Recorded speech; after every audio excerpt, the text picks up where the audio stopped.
Amigos e amigas, muitíssimo bom dia, feliz terça-feira, que semana maravilhosa se iniciando. E para coroar com chave de ouro, uma aula perfeita de história para a gente se deleitar, estudar um bocado, relaxar deitado no sofá, que essa tá top, tá certo? Nós estamos agora finalizando o volume 3, ou é 2, volume 3 eu acho, do material didático da gente, né? Que é sobre essa idade moderna. A gente tá vendo direitinho quais foram as transformações que aquele mundo medieval passou aos poucos para poder se transformar numa configuração totalmente nova. A gente viu mudanças no campo religioso, a gente viu mudanças no campo social, no campo político e até chegou a pincelar um pouquinho o campo econômico, mas agora a gente vai mergulhar nele, porque essa mudança que a gente vai ver hoje é o que realmente mudou o paradigma da Europa, mudou o mundo todo conhecido na época. Foi uma coisa assim absurda, tá? Que aconteceu nesse período. Inclusive muitos historiadores falam que seria a partir desta mudança que de fato se encerraria a Idade Média e se iniciaria a Idade Moderna. Todos já sabem, estamos falando da expansão marítimo-comercial, tá certo? E tem várias etapas, tem vários participantes. O quadro tá cheio assim de coisa, tá feio, tá poluído, né? Mas eu fiz isso para não ter que ficar apagando e colocando. A gente vai lendo juntos, tá? E eu vou aqui grifando o que eu for falando, aquele mesmo esquema que a gente fez no último vídeo, para facilitar a compreensão de todo mundo, tá? Primeiro ponto, vamos lá. É uma expansão marítima, uma expansão em termos de território, né? As potências estavam lá na Europa em suas caixinhas e agora vão começar a se expandir. Vamos descobrir por quê, com qual objetivo, para onde, quando, de que forma. Vamos chegar lá direitinho, tá? Mas vamos passo a passo. Então, é uma expansão de território que é feita por mar, por isso que é marítima, e com intuitos comerciais, tá certo? Esse é o objetivo primário que a gente vai destrinchar ainda um pouquinho. Mas muitas pessoas, inclusive eu, defendem a ideia de que essa expansão marítima europeia, na verdade, foi a primeira forma mundial de globalização. Foi a partir desse momento em que dois mundos diferentes passaram a ter contatos entre si, culturas passaram a conversar e as distâncias foram encurtadas devido aos avanços tecnológicos. Então, quando a gente fala de expansão marítima, a gente também pode falar de globalização, tá? E uma primeira fase da globalização, é lógico, a gente não vai compartilhar, a gente não vai comparar e igualar com os impactos da década de 1970, por exemplo, com a globalização virtual, com a formação dos blocos econômicos e tudo mais. Não, mas é um primeiro contato que dois mundos diferentes vão ter e a gente vai já ver o porquê, tá? Durante toda a Idade Média, tinha sido preservados, contados e recontados diversos mitos e que se envolviam às vezes com o imaginário e às vezes tinham um pezinho na religiosidade. Por exemplo, a Idade Média era repleta de medos. Então as pessoas, todo mundo acreditava, lembrem-se que a Terra era plana, né? Isso que hoje em dia ninguém fala mais, né? Todo mundo já sabe que a Terra, na verdade, não é plana, né? Não tem mais ninguém levantando essa hipótese hoje e tal. Mas na Idade Média o pessoal realmente acreditava que a Terra era plana. Então acreditava que depois que você ia navegando, chegava na borda, você caía e você morria. Então, muitas pessoas evitavam sair ao mar, diziam que existiam monstros marinhos gigantescos, muito bebendo ainda da cultura grega, né? Calipso, Caríbide, Sila, que vai ter um bicho que vai pegar o seu barco com muito tentáculo, você vai morrer lá no meio do oceano, é melhor não sair. Então existiam esses medos, mas também existiam mitos de lugares fantásticos que ninguém sabia onde é que ficava, né? Mas imaginava-se que existia. Por exemplo, o Eldorado. Tem gente que diz, não existe um local que as pessoas andam cobertas de ouro, pirâmides de ouro, rio de ouro, ouro para todo lado. Então muitos aventureiros saíam sem medo. Isso é muito importante, a gente tem que dar um ponto para os caras. Era umas embarcação ruim, que assim, os caras às vezes sabiam nem como é que estava indo, os caras se metiam no meio do mar e iam embora. Ou era corajoso ou era burro, mas de qualquer forma os caras fizeram alguma coisa interessante ali, porque foram para o mar atrás desses sonhos. Existia uma lenda de um reino chamado Reino de Preste João. Dizia a história que existia um rei católico, aí vocês veem a religiosidade entrando também, um rei que era católico e que tinha um reino muito rico, cheio de ouro, cheio de prata, cheio de tudo, e que estava lá só esperando que alguém chegasse, que alguém o descobrisse, para ele poder ajudar esses países com seus objetivos. Então, várias potências europeias também saíam por aí procurando onde é que estava esse reino de Prestigion. Obviamente ninguém nunca encontrou, né? Porque não existia algo desse tipo, era tudo fantasia. Mas muito alimentados por esse mito é que os europeus vão começar a desbravar os mares, a tentar chegar em outros espaços. E a gente tem que lembrar também da mentalidade dessa época, tá? Era um povo muito maniqueísta. Estavam pautados numa visão de maniqueísmo. O que é isso, professor? Dualidade. Certo e errado. Bom e mal. O tempo todo era assim. Então, eles, europeus, que estavam com Deus ao seu lado, obviamente, eram os bons. Então, eles vão encontrar novos povos, vão sair para desbravar novos territórios. Obviamente, se nós somos os bons, eles são os maus. Então, esses novos povos sempre eram pintados como os bárbaros. Então, é a ideia dos bárbaros contra os civilizados. Isso estava tanto nos mitos como também nos objetivos e nas justificativas desses povos. Tanto que depois, quando eles chegarem aqui no Brasil, né, lá em 1500 e tal, quem são? São os bárbaros. Não tem fé, nem lei, nem rei. A gente precisa cuidar e civilizar dessa galera, porque nós somos top. Nós somos os europeus, eurocentrismo aqui na cabeça, então nós somos superiores. Então já existia essa dicotomia devido a essa mentalidade maniqueísta de dualidade, bom e mal, certo e errado, céu e inferno, o tempo todo era pautado nessa lógica. E por isso que eles raciocinavam assim quando encontravam uma cultura diferente. Mas vamos seguir. Então, a gente já sabe como é que funciona a mentalidade dos europeus, a gente já sabe esses mitos e essa religiosidade que eles alimentam quanto ao desconhecido e quais são os motivos então que eles têm para ir para o mar. Só para achar o Eldorado? Só para achar o reino de Prestigion? Não, pequeno gafanhoto. Os motivos estavam muito mais pautados na área comercial. A Europa passava por uma crise com o fim do feudalismo, com vários senhores empobrecidos devido às cruzadas que foram infrutíferas, então necessitava-se de um novo boom na economia. Então qual era a ideia deles? Aquela velha cantilena do mercantilismo, que dentro dos seus preceitos, caindo na nossa avaliação, estava o metalismo, o acúmulo de metais preciosos. Então a ideia era buscar esses materiais, tá? E além disso, no decorrer desse processo, expandir o comércio, achar novas áreas para comercializar, novas rotas, se fosse o caso, conseguir trocar novos produtos entre pessoas e civilizações diferentes. Daí a ideia de se encontrar uma nova rota para o Oriente, ou uma nova rota para as Índias. Aí tem uma coisa engraçada. Vocês já ouviram alguém dizer, rapaz, se Oriente, rapaz, você tá achando o quê? Se oriente, você tá ficando doido? Essa ideia de se oriente-se, era a ideia de encontrar o caminho para o Oriente. Procurar nas estrelas no céu, em algum canto, as estrelas que apontassem você para o Oriente, não o caminho certo. Oriente-se, busque o caminho para o Oriente. Então essa ideia, essa expressão que a gente usa até hoje veio daí, tá? E por que achar uma nova rota para o Oriente? Aqui já tinha, não estava de boa, não? Estava não, por quê? Ela estava sendo monopolizada pelos turcos e pelos itálicos, pelos italianos. De que forma, professor? Bom, não sei se tu lembras, pequeno gafanhoto, mas no final da Idade Média, Constantinopla cai, o Império Bizantino é tomada pelos turcos. E Bizâncio, né, Constantinopla, ela fica bem no entroncamento entre Ásia e África e Europa. Então todos os conteúdos, todos os materiais que vinham da Ásia para a Europa passavam por Constantinopla. E aí esses turcos eram as pessoas que pegavam esse material, colocavam o preço que eles quisessem nisso e depois repassavam para a Europa. E quem é que recebia na Europa? Os italianos, porque dominam grande parte do Mediterrâneo, porque a botinha da Itália está quase esticando o braço para a África, eles têm uma proximidade geográfica. Então, os turcos pegavam o preço que queriam, passavam pelo preço que queria para os italianos pegavam e passavam pelo preço que queria para a Europa. Então vinha muito caro esse produto. O caminho que essas potências europeias, Portugal, Espanha, França e Inglaterra tinham para chegar lá na Itália, abram aí o mapa no Google, era pelo Mediterrâneo, passava lá por dentro por um estreito, o estreito de Gibraltar, chegava lá e depois voltava num caminho difícil de chegar. Então a ideia era encontrar uma nova rota para acabar com esse monopólio, para pegar essas especiarias, açafrão, canela, pegar tudo isso que precisava para deixar a comida gostosa, luxo, né? Além de sedas e outros produtos do Oriente, por outro caminho, que não passasse por uma intervenção de outras potências. Então a ideia é essa, estamos lascados, estamos na crise, precisamos encontrar uma nova rota, precisamos nos virar para poder ter mais lucro, para deixar de gastar dinheiro, para poder dar um up na economia. Então vamos sair, vamos buscar novos territórios. Então para isso vamos precisar nos preparar, vamos avançar tecnologicamente, vamos ver o que a gente pode produzir para auxiliar essa viagem. Então o que é que acontece?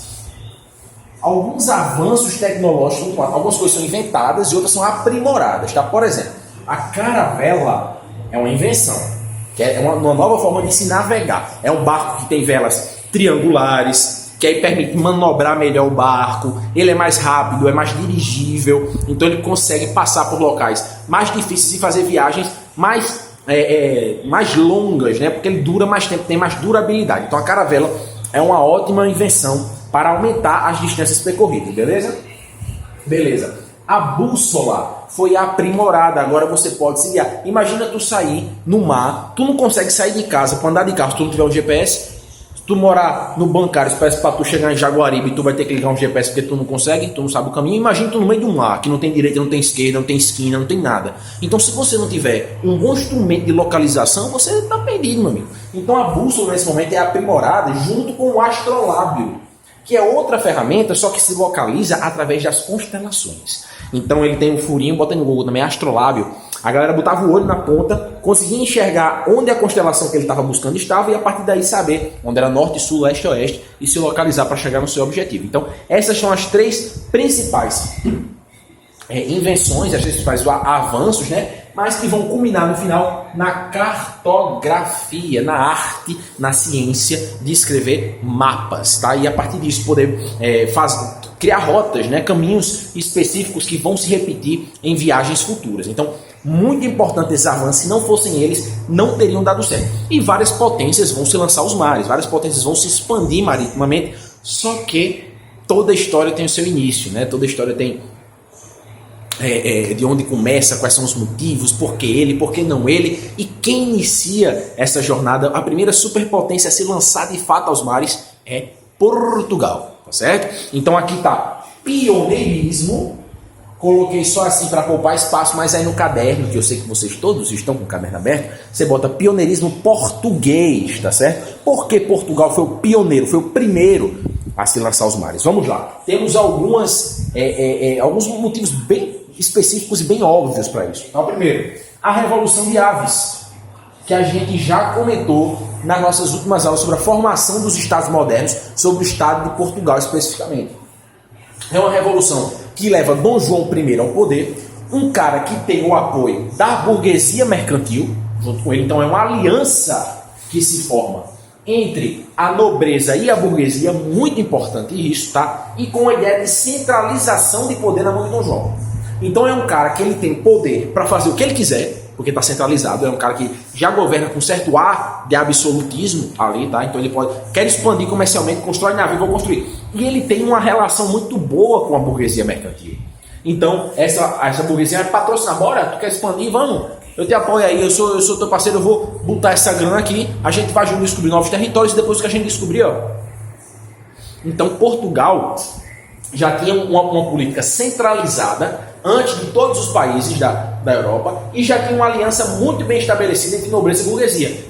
Primordial ter isso para poder iniciar. Mas fora isso, Portugal tinha uma experiência pesqueira. Eu não sei se vocês lembram, a gente chegou a comentar que quando há uma crise no final da Idade Média, Portugal se dá muito bem com seus portos muito bem localizados. Então ele já tinha essa tradição. Os próprios nobres portugueses que governavam o país há muito tempo, eles já incentivavam os pescadores a pescar sardinha, a sair em alto mar para pescar alguma coisa. Eles já tinham lá uma coisa muito especial chamada Escola de Sagres. Não está aqui no quadro, mas anotem. Escola de Sagres.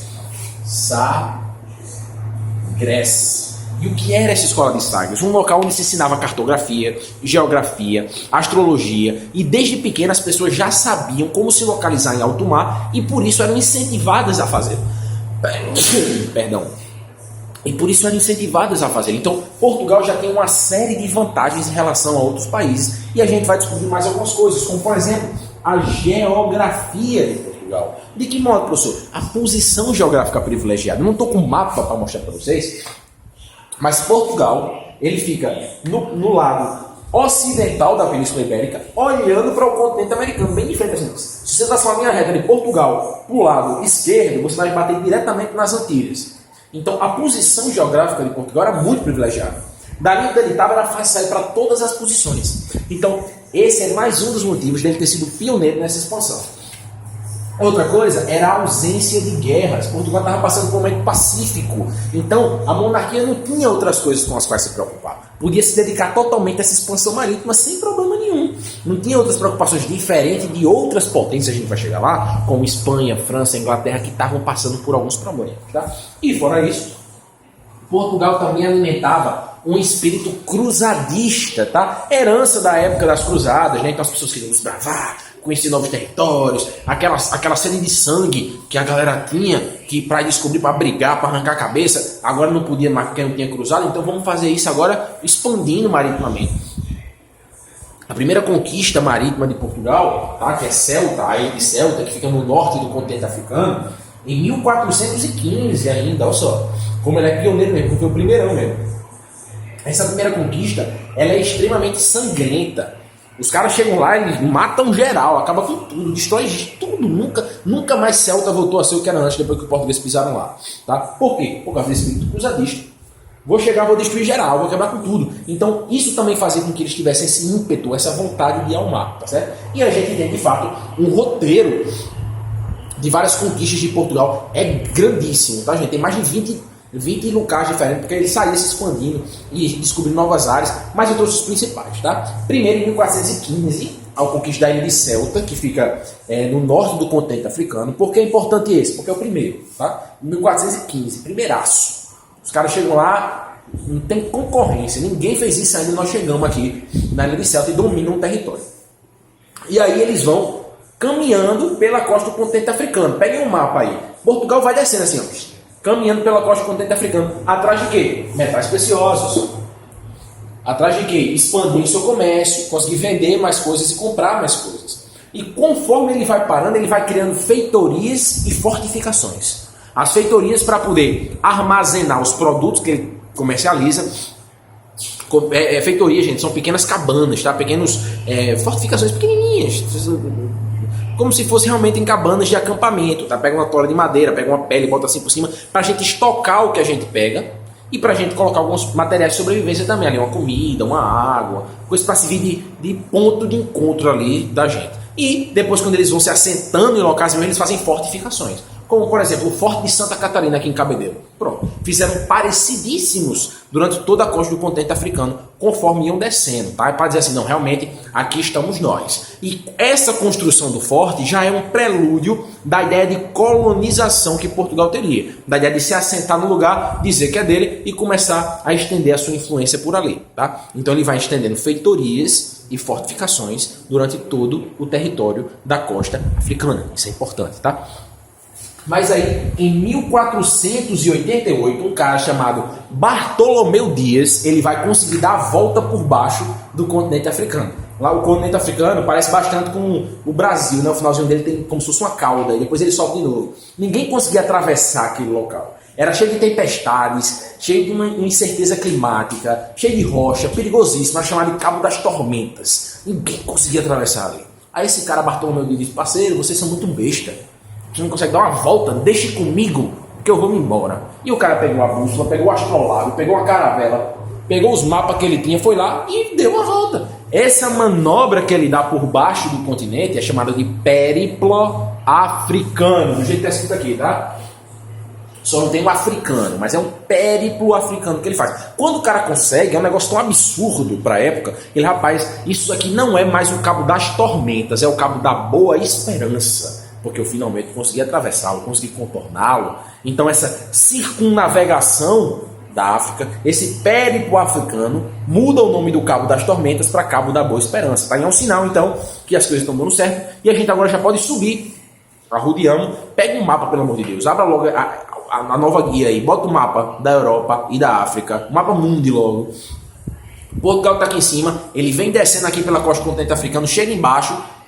Aqui é o périplo africano, aqui é o Cabo da Boa Esperança, o Cabo das Tormentas. Depois ele já começa a subir de novo para chegar no continente asiático aqui do lado, nas Índias. Isso é feito 10 anos depois, em 1498, por um cara chamado Vasco da Gama, o nome do cara que dá título, que dá hoje o título do time de futebol lá do Rio de Janeiro, Vasco da Gama. Ele também era um importante navegador, que depois que Bartolomeu conseguiu fazer o périplo, ele segue esse mesmo caminho e termina chegando nas Índias, lá em Caticut, que era um importante porto de venda de especiarias, de seda. Então esse cara consegue chegar lá em 1498. Aí finalmente então Portugal alcançou seu objetivo de encontrar uma nova rota para as Índias. Não precisa mais passar por dentro do Mediterrâneo. Pode agora dar a volta no continente africano, subir e pegar tudo lá, sem precisar que passe pelos italianos e pelos turcos. Objetivo concluído. Não satisfeito, entretanto, em 1500, 2 anos depois, Pedro Álvares Cabral descobre a terra de Pindorama, a terra das palmeiras, que mais tarde seria conhecida como Brasil, né? E a gente vai conversar disso também com mais calma, período colonial no Brasil e tudo mais, que nasce a partir dessa expansão. Tá? Isso aqui é mais ou menos a introdução, o preâmbulo da história brasileira, porque se não fosse isso aqui, a europeu não tinha chegado assim, da história brasileira como a gente conhece, né? Contada pelos europeus, porque já tinha vida aqui, já tinha sociedade aqui, isso é outro papo que a gente vai deixar para bater mais para frente, tá bom? Mas em 1500, então, Pedro Álvares Cabral chega no Brasil e culmina toda essa história de expansionismo português. Mas Portugal foi o primeiro, mas não foi o único. Outras superpotências também entraram nessa guerra, a exemplo da Espanha, que não entrou antes junto com Portugal, porque estava passando pela famosa... escrevi errado, não é Guerra dos 100 Anos aqui não, tá? Escrevi errado, é Guerra de Reconquista. Espero que não tenham copiado, tá? Guerra de Reconquista. Estavam expulsando os mouros, os muçulmanos do seu território. Nada a ver Guerra de 100 Anos. Guerra de 100 Anos é França e Inglaterra. Estavam aqui disputando a Guerra de Reconquista e por isso não puderam sair antes para também se expandir maritimamente, tá certo? Apenas em 1492 é que tudo se acalma. E aí os reis católicos, né, de Aragão e de Castela, Fernando e Isabel, que estavam ali governando a Espanha, vão se juntar e vão dizer: ei, tem um cara lá, genovês, o italiano, meio doido, cara, que ele tá querendo dinheiro para fazer uma expansão marítima, para fazer uma viagem, porque esse cara tá com a ideia de que a Terra é redonda. E ele tá dizendo que tem como chegar nas Índias se for pelo outro lado, porque como a Terra é redonda, ele vai para um lado, mas vai arrodear e vai sair no outro. Então vamos fazer o seguinte, vamos pegar uma grana que a gente já tem, agora que a gente pacificou geral, e vamos investir nesse cara? Bora, não estamos fazendo nada, vamos investir. Aí investiram nesse genovês chamado Cristóvão Colombo, em 1492, mais especificamente em 12 de outubro de 1492, Cristóvão Colombo chega nas Antilhas, na América Central. E quando ele chega, ele diz: rapaz, cheguei nas Índias, ó. Ele pensava que tinha chegado numa ilha do Japão, na verdade. E ele: rapaz, cheguei. Ó, cheguei nas Índias e dessa galera que eu tô vendo são os índios. Daí vem essa nomenclatura que a gente até hoje chama. E vamos deixar de chamar, não índios, tá? Mas indígenas. Também uma discussão que a gente vai ter mais no futuro, mas só dando aquele gostinho da discussão, tá? Então Colombo chega lá em 92. Ele faz ainda mais umas 3 viagens para lá e ele jura de pé junto que ele tinha chegado nas Índias. Esse cara vai morrer, 1506, ele morre doente, não, e ele morre jurando de pé junto que ele tinha chegado nas Índias e que ele tinha dado essa volta que a Terra era redonda. Haja vista que, na verdade, não, né? 3 viagens depois de ele morrer, um cara chamado Américo Vespúcio, na verdade, vai dizer que se trata de um continente novo. Nada de Índia, nada disso. Aqui é um outro continente. Como meu nome é Américo Vespúcio, eu vou batizá-lo de América. Então aí nasce esse belíssimo, nasce aos olhos dos europeus mais uma vez, né? Mas não é que nasceu, não é que fizeram, já existia, eles descobriram, eles acharam, né? A América, né? Que nós estamos aqui hoje presentes falando. Então Américo Vespúcio é quem a batiza. E depois, outro cara chamado Fernão Magalhães, que era português, mas estava trabalhando para a Espanha, ele também tem a teoria, não, beleza, é América ali, não é a Ásia não, né, a Índia não, mas eu acho que a Terra é redonda, então eu vou provar. Então ele prova, ele sai em 1519, sai direto da Espanha, passa por baixo do continente americano, é chamado Estreito de Magalhães, esse espaço, devido ao nome do cara só. E ele passa por esse Estreito de Magalhães, vai sair do outro lado, na Ásia, provou que a Terra era redonda, né, mas ele morre no meio do caminho. Aí a galera continua sem ele mesmo, Em 1522 volta para a Espanha e prova que a Terra é redonda. Quem diria? Prova que a Terra na verdade não é plana, né? É a circunnavegação da Terra. Então a Espanha é responsável por isso. E como já tinha se expandido também, descoberto que dava para descobrir novos territórios, em 1494 eles assinam o Tratado de Tordesilhas, que é feito com auxílio do Papa. Então a Igreja é quem divide o mundo entre Portugal e entre Espanha. E aí, de que forma é dividido o mundo? Vou apagar isso aqui de cima, vai ficar feio, mas só para a gente ter uma noção, tá? Olha só para abrir um espacinho aqui para a gente fazer esse comentário. O globo está aqui, finge que isso aqui é redondo, o globo, tá certo? Aqui está a Europa, a Península Ibérica aqui, tá? Aqui o continente africano, aqui o resto da Europa, tá? Aqui está o Oceano Atlântico, aqui está o continente americano, América do Norte, América Central e a costa do Brasil. Beleza? Aqui Brasil, tá. Aqui no meio tem uma ilha chamada Ilha de Cabo Verde, tá? Que era domínio de Portugal. Portugal fica aqui. Então Portugal tinha saído para cá e tinha dominado a Ilha de Cabo Verde. Aí Portugal disse, se a gente vai dividir o globo no meio, entre mim e a Espanha, vamos fazer assim, vamos pegar 380 léguas para o ocidente de Cabo Verde, 380 léguas, e vamos passar um traço. Aí passaram o traço. O que ficar do lado de cá é meu, de Portugal. O que ficar do lado de lá é teu, Espanha. Beleza. Haja vista que Pedro Álvares Cabral e Portugal já tinham noção do que é que tinha aqui desse lado e sobrou esse pequeno espacinho aqui, mais conhecido como Nordeste brasileiro, para Portugal. Então isso é o Tratado de Tordesilhas, que não agrada grande parte das potências, tá? Como, por exemplo, Inglaterra e França, que são as famosas expansões tardias. Os caras estavam passando pela Guerra dos 100 Anos, agora sim, Guerra dos 100 Anos, tá? Inglaterra e França, e por isso não podiam se expandir. Quando eles resolvem começar, já tem Tratado de Tordesilhas rolando. Os caras gostam? De jeito nenhum. Começa a questionar, quem é o Papa para dividir o mundo entre Portugal e Espanha? Deus disse isso? Onde é que tem minha Bíblia dizendo isso que eu não vi? Eu quero saber. E aí eles vão investir em quê? Então, na pirataria. Vão começar a saquear diversos navios, vão começar a roubar pau-brasil, depois que Portugal começa com esse ciclo econômico do pau-brasil aqui no Brasil, vão começar a agir dessa forma e vão se concentrar principalmente na América do Norte, que foi abandonada por Espanha e por Portugal. Portugal vai ficar aqui com esse Nordeste brasileiro, a Espanha vai se ligar na América Central e no resto da América do Sul aqui.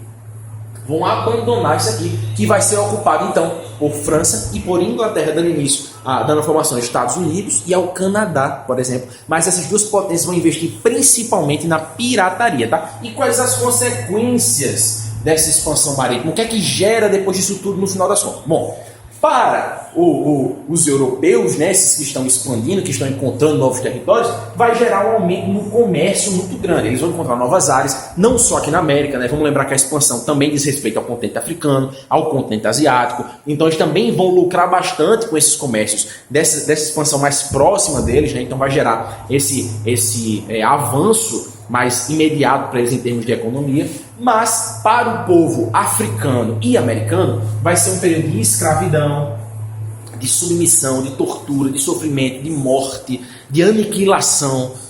Vai ser a pior coisa que já aconteceu na vida deles até aquele momento, tá certo? Então, bom para uns, péssimo para outros, né? Essas são as consequências imediatas para os dois povos. Mas fora isso, a gente tem uma mudança do eixo econômico. Se todo mundo estava olhando para o Mediterrâneo, todas as trocas eram feitas só no Mediterrâneo, gente. A gente falou de Idade Antiga, Grécia, Roma, falou de Idade Média e do iniciozinho da Idade Moderna. Era tudo voltado ali para o Mediterrâneo, para aquele mar fechado ao sul da Europa e ao norte da África. Agora, as atenções vão fazer assim, ó, todo mundo olhando para o Atlântico, todo mundo olhando nesse vai e vem de navios da Europa para a América do Norte, do Centro e do Sul, para ver o que pode ser transportado e ver de que forma a gente pode lucrar. Então o eixo econômico muda. A partir disso que começa o tráfico transatlântico de escravizados, que vai ser uma das coisas mais rentáveis e cruéis, né, violentas e desumanas da nossa história. Mas é nesse contexto que isso também surge. E, fora isso, nós vamos ter mais duas grandes mudanças, que é o início do sistema colonial, quando essas potências passam a acreditar que são donas realmente do mundo